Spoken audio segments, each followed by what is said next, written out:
La compétition est terminée. Pourquoi je dis ça? Je dis cela parce que nous vivons dans un moment très difficile, un temps de transition. Nous vivons dans une situation très dangereuse. Nous vivons dans une saison très noire. Une saison très noire où tout le monde est vraiment dans la confusion. Tout le monde ne sait pas quoi faire. Tout le monde est vraiment paniqué.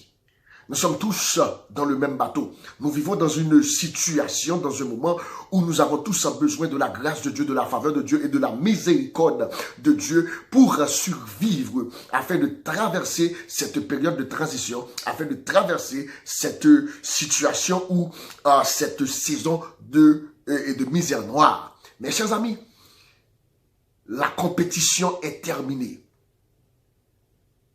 Regardez bien à travers le monde. Les grands hommes meurent. Les femmes de distinction meurent. Ceux qui sont beaux meurent. Celles qui sont belles meurent. Les riches meurent. Les pauvres meurent. Ceux qui font partie de la classe moyenne, excusez-moi, meurent.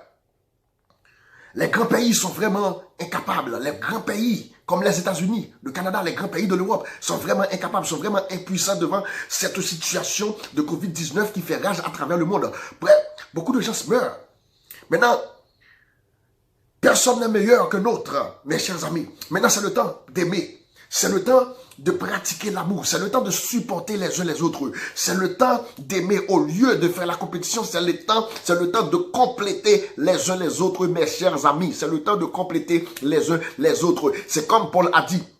Maintenant, ce n'est pas le temps d'être orgueilleux. C'est le temps d'être humble. Paul a dit, ayez en vous les sentiments qui étaient en Jésus-Christ. Quels sont ces sentiments qui étaient en Jésus-Christ? C'est la vérité, c'est la loyauté, c'est l'amour, c'est la fidélité, c'est l'intégrité, c'est la pureté, c'est la fidélité. Mes chers amis, nous avons besoin de ces sentiments qui étaient en Jésus-Christ pour fonctionner. Et Paul, dans Philippiens chapitre 2, verset 4, a dit que chacun de vous, au lieu de considérer ses propres intérêts, considère aussi ceux des autres. Maintenant, c'est le temps. Si Dieu t'a béni, ce n'est pas pour rendre les autres qui sont à côté de toi inconfortables.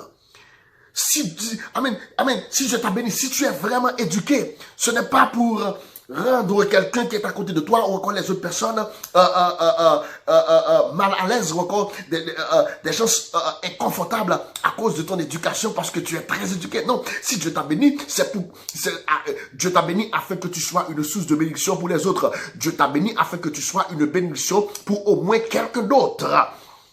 C'est ça l'amour, c'est ça la charité. La charité ne se veut point. La charité n'est point envieuse. La charité ne se réjouit pas dans l'injustice. La charité croit tout, la charité espère tout, la charité excuse tout, la charité supporte tout. Maintenant, c'est le temps d'aimer les uns les autres, mes chers amis. Le vrai amour qui n'est pas l'amour fou, qui n'est pas l'amour filial, qui n'est pas l'amour ludique, qui n'est pas l'amour sadique, qui n'est pas l'amour sadomasochiste, mais qui c'est l'amour divin, l'amour agapé, ou encore l'amour Philadelphia, l'amour fraternel. L'amour fraternel, c'est le moment d'aimer les uns les autres.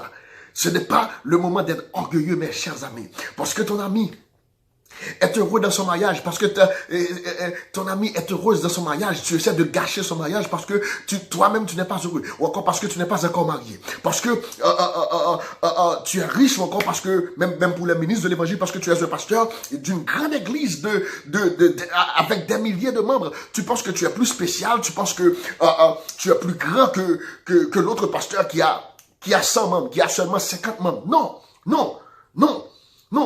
Parce que tu as des private jets, parce que tu as des Lamborghini, the most expensive Lamborghini of the year, ça ne veut pas dire que tu es plus spécial que l'autre qui a un vélo. Regarde notre situation maintenant.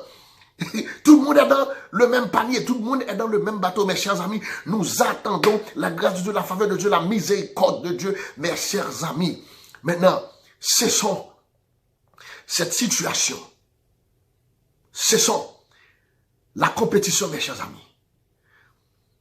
Parce que tu n'es pas riche, parce que tu es pauvre. Tu détestes l'autre. Parce que l'autre est mieux placé que toi dans la société, est mieux placé que toi économiquement. Maintenant, tu es jaloux de la personne. Maintenant, tu veux détruire la personne avec ta propre langue. Cessons la compétition, mes chers amis. Cessons la compétition et ressaisissons-nous alors que le Seigneur vous bénisse.